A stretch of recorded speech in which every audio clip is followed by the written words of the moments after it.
Hari ini kita kembali menyampaikan update APBN kita, kinerja dan fakta, untuk realisasi akhir Oktober 2025. Saya akan membuka dengan perkembangan perekonomian terkini, global dan domestik, kemudian akan dilanjutkan oleh Bapak Wakil Menteri Suhasil untuk menyampaikan paparan perkembangan realisasi APBN. Dan akhirnya saya akan tutup dengan kesimpulan. Saya pikir tadi pendek, ternyata panjang. Rupanya Pak Febrio mau ngerjain saya. Lu ada dendam apa sama gue lo? Lupa bawa jas tadi. Lupa jas. Oke, kita lihat kondisi perekonomian ya. Kita lihat dari global dulu. Ini nggak jalan nih. Oke, next. Sampai saat ini ketidakpastian global masih berlanjut. Namun tensi Amerika Serikat dan Tiongkok mulai mereda. Dan The Fed juga menurunkan Federal Funds Rate untuk kedua kalinya tahun ini. Hal ini memberikan sinyal positif bagi stabilitas ekonomi global. Permintaan global juga masih terjaga. Aktivitas manufaktur global pada Oktober 2025 masih ekspansi dengan PMI sebesar 50,8. Sementara Indonesia berada di level yang lebih tinggi yaitu 51,2. Di sisi lain, ekonomi Tiongkok masih melambat di triwulan ketiga, sedangkan Asia Tenggara termasuk Indonesia tetap resilient. Selanjutnya, harga komoditas masih bergerak fluktuatif, batu bara, minyak, dan nikel melemah secara year on year, secara month on month, batu bara menguat menjadi sekitar 109,5 dolar per ton, seiring tingginya permintaan negara importer utama. Minyak Brent naik tipis secara month on month, namun masih melemah secara year on year. Saat ini harga minyak berada di sekitar 63,6 dolar per barrel akibat risiko geopolitik dan surplus produksi OPEC+. Sementara itu, tembaga dan CPO dalam tren menguat secara year on year. Penguatan harga tembaga didorong kekhawatiran pengetatan supply dan berakhirnya government shutdown Amerika Serikat. Pergerakan komoditas ini berpengaruh pada kinerja ekspor Indonesia dan penerimaan APBN. Berikutnya, sampai dengan bulan November 2025 pertengahan, dinamika global terlihat mulai bersentimen positif. Hal ini didukung meredanya tensi perang dagang serta penurunan bunga acuan Federal Reserve.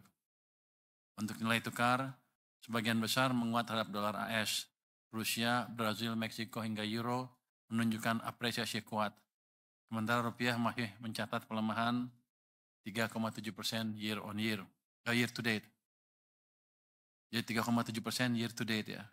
Ini tergolong moderat dibandingkan dengan negara seperti Turki yang melemah 19,6% dan Argentina yang terdepresiasi sebesar 36,1% year to date juga masih ya. Stabilitas nilai tukar terus kita jaga melalui koordinasi dengan Bank Indonesia dalam forum KSSK. Untuk pasar saham, sebagian besar indeks global tumbuh solid seperti Korea, Afrika Selatan, dan Brazil. Sementara IHSG tumbuh 18,2% year to date yang tergolong memiliki kinerja kuat. Hal ini didukung oleh aliran masuk dana investor dan membaiknya ekspektasi pertumbuhan domestik. Untuk pasar obligasi, ketidakpastian global masih dinamis dan terjadi reposisi investor asing. Namun imbal hasil SBN tetap menurun signifikan dengan Indonesia turun sebesar 85,6 basis point, jadi hampir 1% tuh. Hal ini menandakan iklim investasi domestik yang masih terus kuat dengan kondisi pasar yang makin dalam dan investor domestik yang makin mapan. Next. Hingga akhir September 2025, Indonesia masih menjaga surplus neraca perdagangan dengan nilai kumulatif 33,48 miliar dolar AS dengan surplus bulanan 4,34 miliar dolar AS. Sementara itu, ekspor tumbuh 11,4% dan impor naik 7,2%. Dan ini menunjukkan aktivitas industri dalam negeri makin aktif di tengah permintaan global yang masih kuat. Jadi walaupun ada uncertainty, real demand-nya masih kuat sehingga kita mengharapkan dampak global tetap positif ke perekonomian kita. Current account mencatatkan surplus pada triwulan ketiga tahun 2025 sebesar 4 miliar dolar atau setara dengan 1,1% terhadap PDB. Surplus terutama ditopang oleh neraca perdagangan, sementara portofolio mencatatkan defisit. Jadi kalau current account surplus, capital account-nya negatif. Jadi itu ada capital loan. Berikutnya, pasar keuangan domestik sangat stabil, risiko kurs menurun, dan optimisme investor global membaik. Jadi walaupun outflow SBN besar 183,8 triliun sejak Januari, kita juga melihat inflow signifikan di pasar saham selama November sebesar 7,3 triliun rupiah. Rupiah berada di kisaran 16.700 rupiah per dolar AS. Pergerakan nilai tukar yang stabil ini menandakan respon positif meredanya tensi global dan ekspektasi pelonggaran kebijakan moneter Amerika Serikat. Berikutnya. Sampai dengan Oktober 2025, inflasi Indonesia tetap stabil dan ini sangat penting untuk menjaga daya beli masyarakat dan memastikan aktivitas ekonomi tetap kuat di tengah ketidakpastian global. Inflasi umum atau IHK tercatat 2,86%, berada dalam kisaran target yang telah ditetapkan. Sedangkan inflasi inti yang menggambarkan kondisi fundamental ekonomi tetap terjaga di tingkat 2,36%. Ini menunjukkan tingkat permintaan yang sehat dan stabilitas harga yang baik. Adapun inflasi administered price berada di 1,45%, yang mencerminkan kebijakan harga yang terkelola dengan baik, termasuk adanya intervensi kebijakan energi yang membantu menjaga daya beli masyarakat. Terakhir, volatile food yang kita akui menjadi tantangan saat ini akibat bahan pangan yang bergejolak.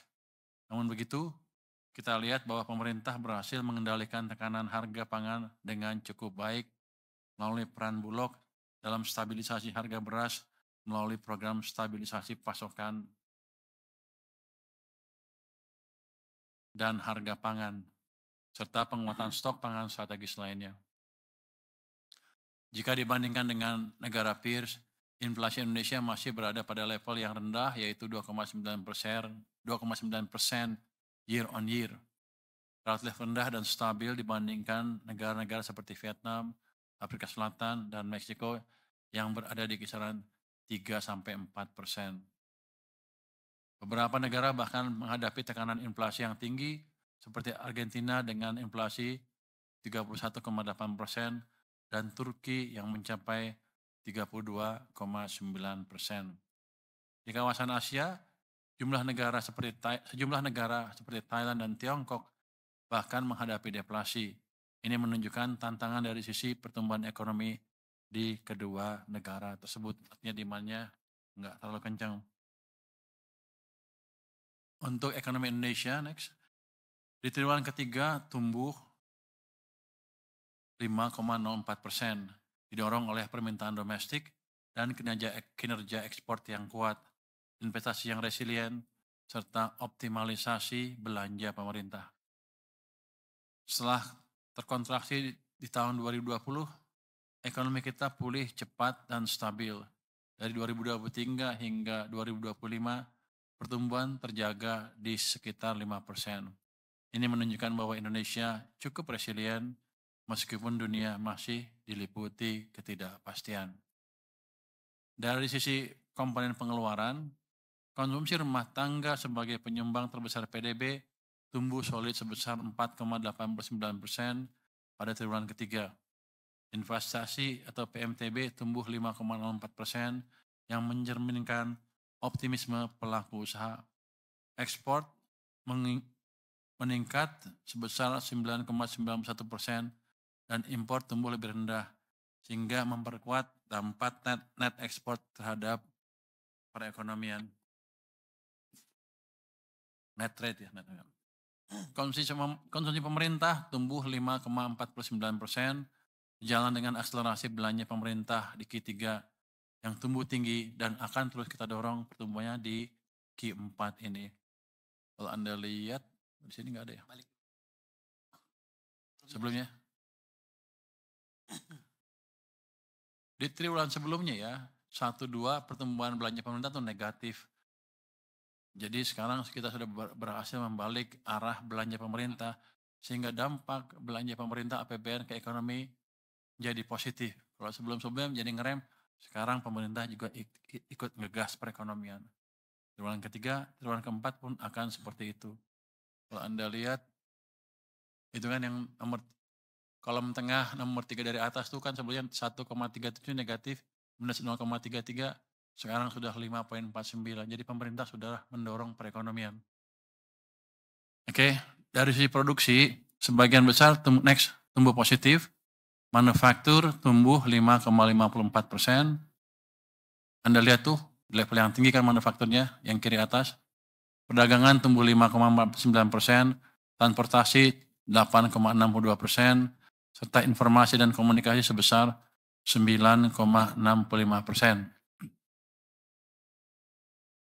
Sektor konstruksi juga tumbuh stabil, sementara pertambangan sedikit terkoreksi dengan moderasi harga komoditas. Harga komoditas di dunianya turun ya. Sementara itu, sektor pertanian yang didukung program prioritas pangan Presiden meningkat drastis dari 1,62% pada Q2 menjadi 4,93% pada Q3. Hal ini dilakukan guna meningkatkan kesejahteraan petani, mendukung pengentasan kemiskinan, dan mencapai tujuan ketahanan pangan, itu yang tengah atas. Jadi kalau lihat semuanya sih udah berbalik semua ke arah positif dari semua sektor ya.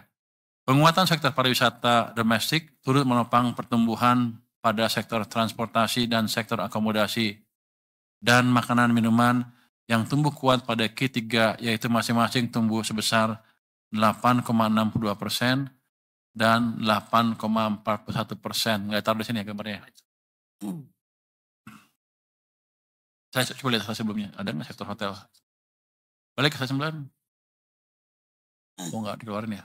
Oke, secara keseluruhan konsumsi yang kuat, investasi yang terjaga, dan ekspor yang meningkat menjadi pendorong utama pertumbuhan ekonomi Indonesia di triwulan terakhir dan kedepannya kira-kira. Next, slide 10. Mayoritas sektor ekonomi tumbuh positif yang menegaskan pemulihan ekonomi Indonesia yang merata dari sisi permintaan domestik maupun global. Anda lihat manufaktur tumbuh 5,5, pertanian juga tumbuh kencang 4,9, perdagangan juga 5,49 naik. Jadi trennya naik itu perdagangan. Jadi pada dasarnya semuanya sedang berbalik dari sisi pertumbuhan ekonominya. Jadi kita sedang mengalami akselerasi pertumbuhan dari titik lambat sebelumnya. Dengan seluruh sektor berada di zona positif, perekonomian nasional semakin solid dan terus menunjukkan ketahanan yang kuat. Coba kita masuk sedikit ke sektor manufaktur. Sektor manufaktur terus ekspansif. Di kuartal 3 tumbuh 5,54% dibanding kuartal sebelumnya yang hanya mencatat 4,43%. Hal ini dikarenakan kuatnya permintaan domestik, ekspor, dan ditopang 3 subsektor strategis utama. Makanan dan minuman sebagai kontributor terbesar tumbuh 6,49%, didukung peningkatan produksi SIPO dan turunannya. Aktivitas hilirisasi terus berlanjut mendukung kinerja logam dasar dengan lonjakan fantastis sebesar 18,62%, didorong permintaan ekspor yang tinggi untuk besi dan baja. Subsektor kimia, farmasi, dan obat tradisional juga tumbuh kuat sebesar 11,65%, seiring naiknya permintaan bahan baku.